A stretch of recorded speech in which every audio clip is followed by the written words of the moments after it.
अस्सलाम वालेकुम दोस्तों, मैं हूं आपका दोस्त ज़फ़र सलीम और आप देख रहे हैं मेरा यूट्यूब चैनल ज़फ़र सलीम 786। तो दोस्तों आज मैं जा रहा हूं बीबी पाक दामन के मज़ार शरीफ पर जो लाहौर में वाक़या है।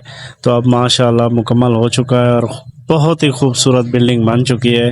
तो वहां पे जाके फातिहा खानी करते हैं और वहां पे जाके आपको ज़ियारत भी करवाते हैं।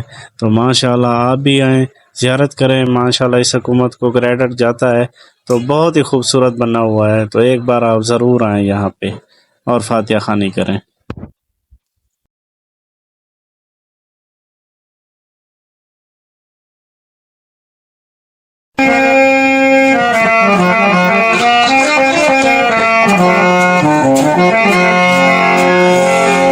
ओ बड़ा लजपाले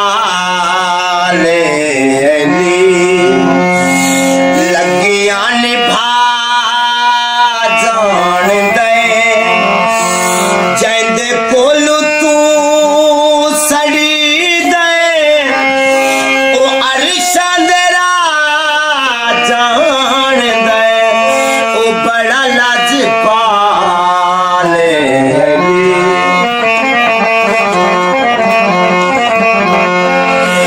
सोना मेरा मौला अली रहीम ते करीम